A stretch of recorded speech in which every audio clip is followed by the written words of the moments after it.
me, certainly. But, you know, I think as we grow as a county, we are the fastest growing county in the state. We're slated to grow, well, we've recently grown over 3 years by 25,000 people, but we're slated to grow by another 75,000 people within the next 15 years.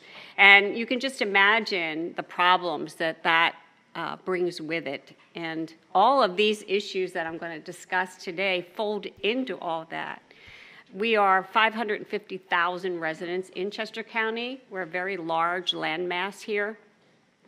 But I think that the one thing that I'm so proud of, our prior commissioners who started this around 1999, was they sent out a referendum to start purchasing open space as a county. And sitting here today, and every set of commissioners has kept that going.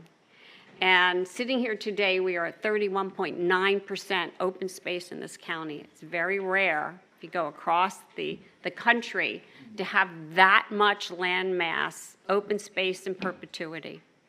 And so that's really something to celebrate. But as we increase that each year, we put $7 million into open space. We have 30% of the land in Chester County is built, and we have another roughly 30%. And so what we do with that is tricky, because we have to make room for new people. We have to. We have the jobs, but we don't have the employees. We need more transportation, which I work on.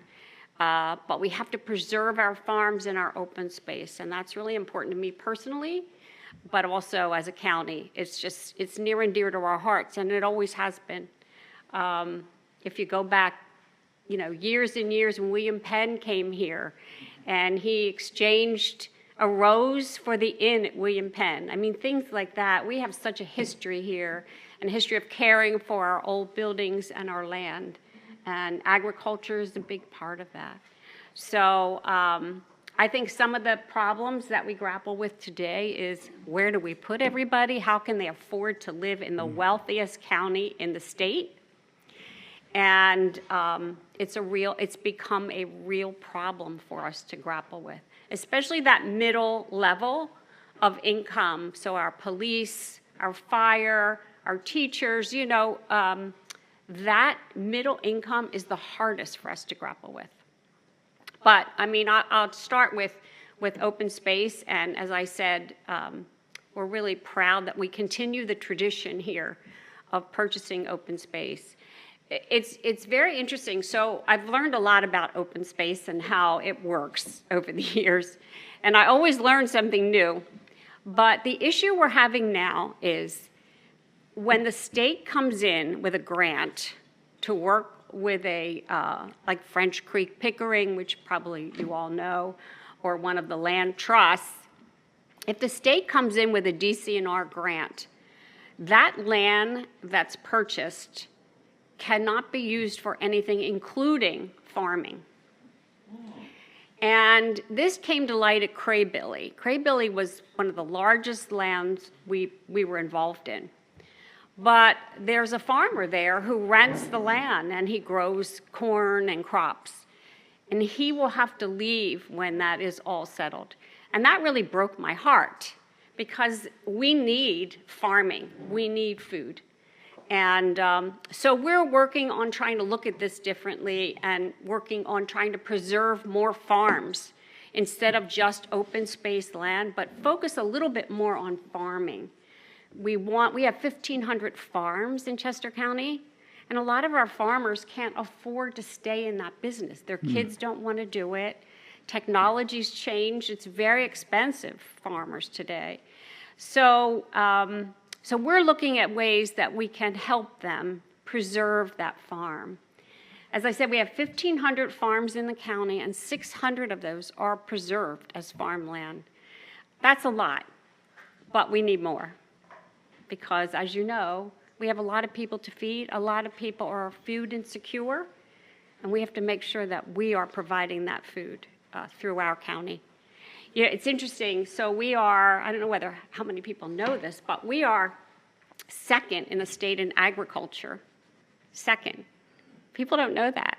We're number one in covered agriculture because of our mushroom farms. We have huge dairy farms. I've just brought a couple of things to share with you because I'm always amazed myself. We rank number 2 in equine farming, horses. It's a big industry here for agro-tourism as well. We bring a lot of tourists here for the fox hunting and all the things that go on with the equine industry. We have 62 million is the value of product coming out of our cows. It's huge. And the dairy industry has suffered a lot. We have 31 million in economy growth coming out of poultry and eggs. And 6.5 million in vegetables sold. But we do the most in Christmas trees, 1.2 million in Christmas trees. It's just so interesting when you think about all the things we do. There's a lot of hemp growing now in the southern part of the county.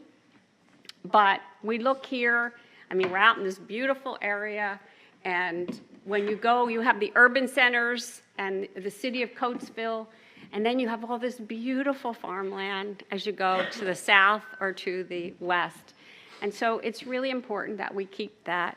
The county put in $10,000 or $12,000 per acre for farmland. If you were preserving it, the county would contribute $12,000 per acre. We just increased that this year to $20,000. And that's not a whole lot when you think about it. But it does help the farmers preserve some of their land, which is important to us. And as I said, when we look forward at our plan, we're looking at ways we can focus a little more on preserving the farmland to make sure that we're balancing our farmland with our open space and our housing. I'll talk a little bit about affordable housing. We've been working on affordable housing for quite some time. And we partnered with HUD to be in a program to produce 1,000 affordable housing units in the county by the year 2030. We started it in 2023, and we are already halfway through. So we are holding up our end of the bargain with HUD, but we still have a lot more to do. People are coming into the county to work. The jobs are here, but we don't want them traveling. Transportation's hard out here. It always has been. So we need to find places for them to live, places near transportation, near shopping, near work. We're looking at labeling new urban centers. Cowan Township has done a great job right on Route 30 with affordable housing, workforce housing, a mixed use, but they're right near the Amtrak train station. They can walk, they have buses there along Route 30. It's a great little urban center. And that's what we need to look at, because as we grow, we need to put people somewhere. And it's so much better to have them in the expanding urban centers than in the open space that we're trying to preserve. All these things kind of run together, you know, housing, agriculture, open space. For us, those are the three things that we have to fit into this great land that we have here. We have exceptional soil in the southern part of the county, and that's why our mushrooms grow so well. It's a rare soil.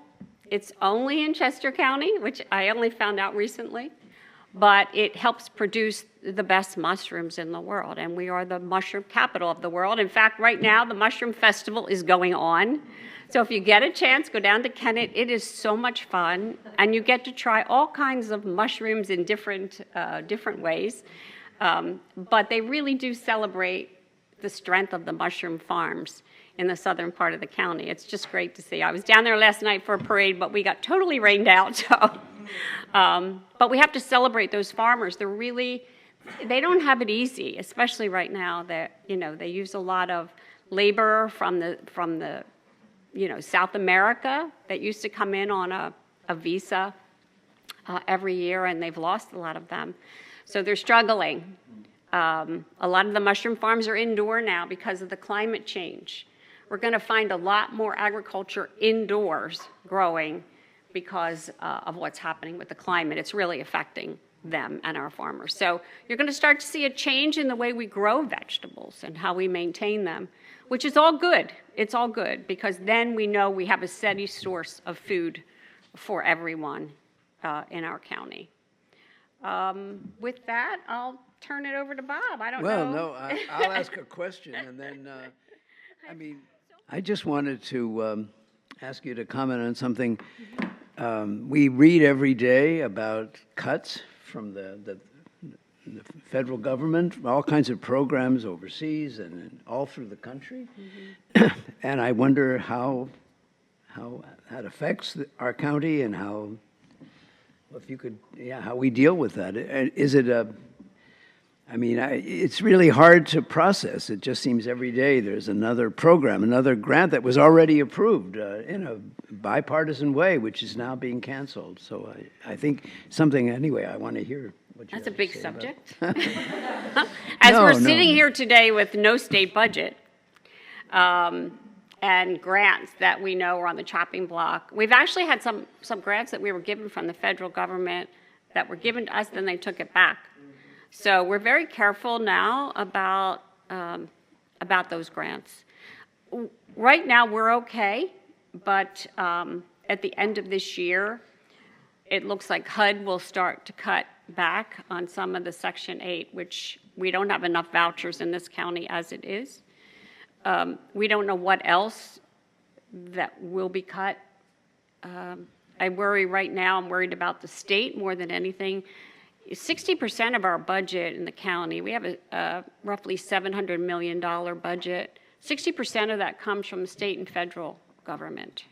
For health and human services, our child abuse protection group, transportation, some transportation, not all, our drug and alcohol, our mental health, all kinds of things. Our health department, which is known throughout the country for its strength. Those things will be cut. We're going to lose grant money on that, no doubt. Right now, all checks from the state have stopped. We're very lucky in Chester County because we have been very careful how we use our dollars, so we can sustain ourselves for a couple months if we had to. It's not easy. And if it goes on too long, we are, again, lucky. We have a great CFO, and we are the only county with a triple bond rating. And so if we have to go to the market, we will get the lowest rates. I'll tell you what I worry about more than us, because we will figure it out, and we will make sure we're providing services. I worry about the rural counties. They don't have the wherewithal that we do. I sit on a county commissioners association, and I chair the Community and Economic Development Committee, and they're struggling as it is. And when things are cut, it hits them first. It hits them the hardest. We have an economic engine here in the Southeast. In fact, we provide 41% of the state's income from 5 counties. So they don't have the ability, and I do worry about them. We will make it. We've got a good financial plan. Doesn't mean we're not going to have to cut at some point, depending on what happens with the federal government and the state government. But we're going to do our darndest to make sure that we're providing for the needs of our community. And we have done it in the past. In 2014, there was a standoff in the state that went to the end of December, and Chester County was able to sustain that. It's hard. It just means it's really difficult, but what we do is so important to our community, and we're going to do everything we can to make sure that we're providing that going forward.